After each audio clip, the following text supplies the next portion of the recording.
When people talk about the horrors of the First World War, they usually mention the trenches, the endless artillery barrages, and the relentless chatter of machine guns. And yes, those were nightmarish in every sense.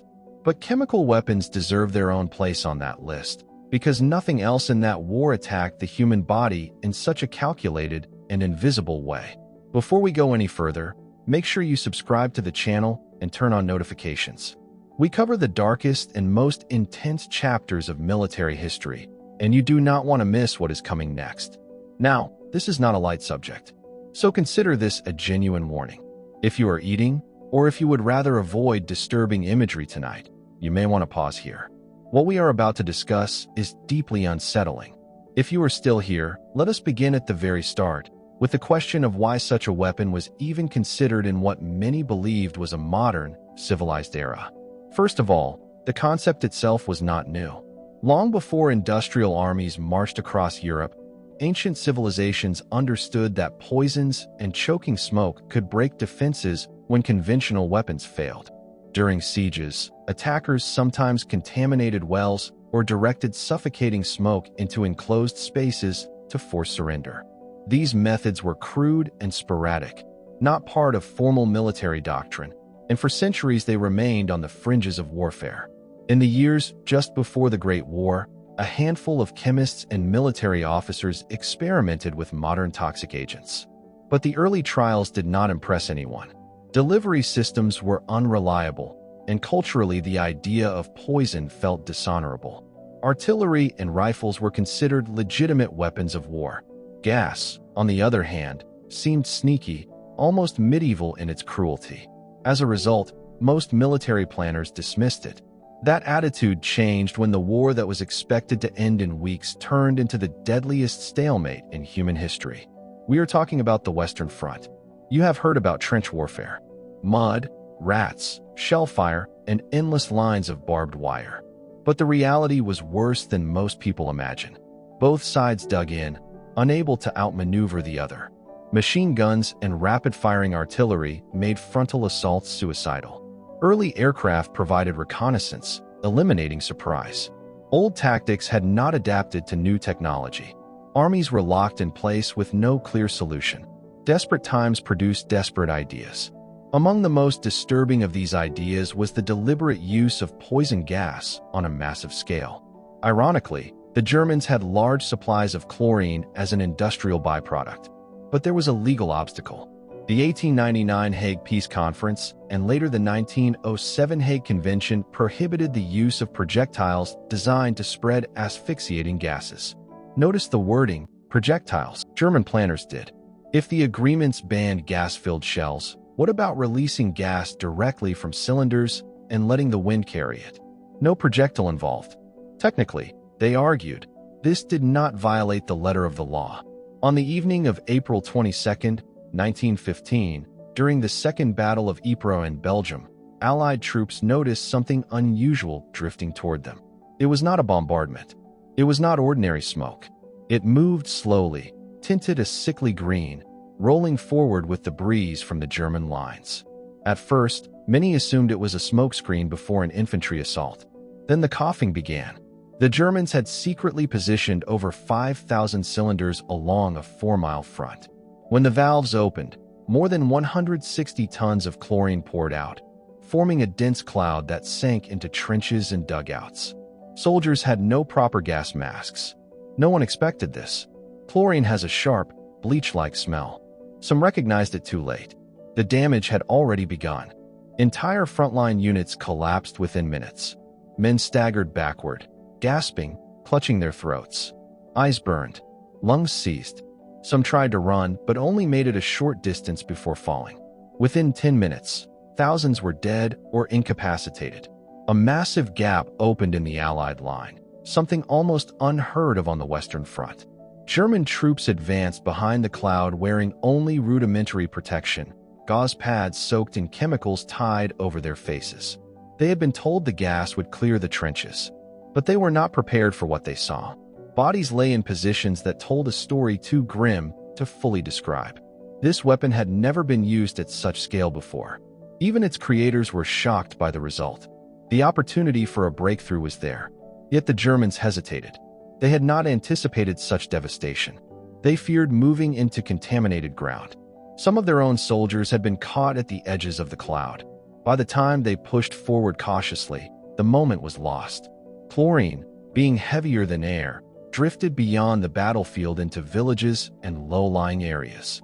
Civilians and animals were affected. Panic spread through Allied command. They saw it as a clear betrayal of pre-war agreements. With no proper masks available, soldiers improvised. Cloths soaked in urine were held over the mouth and nose. It sounds revolting, but the ammonia provided limited protection against chlorine. After witnessing its effects, men did not hesitate to try anything. Now, let us understand what chlorine actually does inside the human body. Chlorine reacts with moisture. Anywhere wet becomes vulnerable. Eyes, throat, lungs. Inside the lungs are tiny air sacs where oxygen transfers into the bloodstream. Chlorine reaches these sacs and reacts with the moisture there, forming hydrochloric acid. The tissue becomes inflamed. Fluid leaks into the lungs. Imagine drowning, not from water outside your body, but from fluid filling your lungs from within. That is how chlorine kills. And yet, chlorine was only the beginning. Once the threshold had been crossed, every major power began developing chemical weapons. The barrier was gone. The British soon formed their own gas warfare units. In September 1915 at the Battle of Ypres, they attempted retaliation using chlorine cylinders. But the wind shifted in places, blowing gas back into British lines. Some cylinders were struck by German artillery and ruptured among their own troops. The result was tragic. The British suffered heavily from their own weapon. They quickly realized cylinder release was too unreliable. Artillery shells filled with gas became the new method.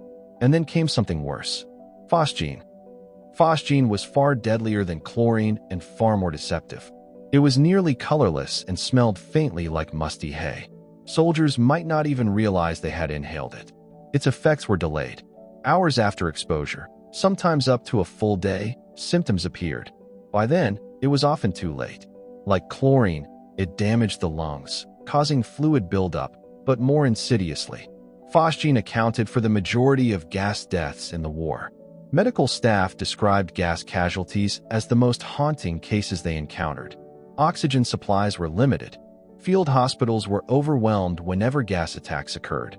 And in many cases, doctors could do nothing but watch. Then came mustard gas. Unlike chlorine and phosgene, mustard gas was not primarily a lung agent. It was a blister agent. Delivered by shell, it spread as a fine mist and settled onto skin, clothing, equipment. Symptoms appeared hours later. Painful blisters formed on exposed skin. Eyes were especially vulnerable. Temporary or permanent blindness was common. The gas lingered in the soil for days, contaminating entire areas. While it had a lower immediate fatality rate, mustard gas caused immense suffering and long-term injury. It accounted for most gas-related wounds. From that point onward, life in the trenches included constant fear of gas. Soldiers developed alarm systems to warn of incoming chemical shells. Gas masks improved, but they were never perfect. Breathing through them during combat was exhausting. Men constantly worried about whether the seal would hold. Gas shells were often mixed with conventional artillery to disguise their arrival. The distinctive sound of a gas shell bursting became something soldiers learned to dread. Dugouts, which protected from shrapnel, became death traps during gas attacks. Since many gases were heavier than air, they sank into enclosed spaces. Soldiers faced an impossible choice: remain sheltered and risk suffocation, or climb out into open fire. Over the course of the war, about 125,000 tons of chemical agents were deployed in dozens of variations. Roughly 1.3 million casualties resulted, with around 100,000 deaths. By the final years of the war, nearly a third of all artillery shells fired contained chemical agents. And the story did not end in 1918. Millions of shells remain unexploded in the soil of France and Belgium. Farmers still uncover them today. Disposal teams have been killed handling aging munitions. Chemical shells are especially dangerous because corrosion can release toxic contents even decades later. After both world wars, vast quantities of chemical weapons were dumped into the ocean. Saltwater corrodes metal casings. Fishermen occasionally haul up mustard shells in their nets, sometimes suffering burns and injuries. The legacy of chemical warfare did not vanish with the armistice. It remains buried in fields. It rests on ocean floors. Chemical warfare during the First World War forced the world to confront the horrifying possibilities of industrialized science turned toward destruction. It led to international agreements attempting to ban such weapons, efforts that continue today. But the memory of those green clouds drifting across the fields of Belgium remains a chilling reminder of how quickly humanity can cross lines once thought uncrossable. If you found this breakdown informative, make sure you subscribe and let us know in the comments what chapter of military history you want us to explore next. Would you like a deep dive into biological weapons? Or perhaps the terrifying rise of nuclear warfare? History is dark, but understanding it matters.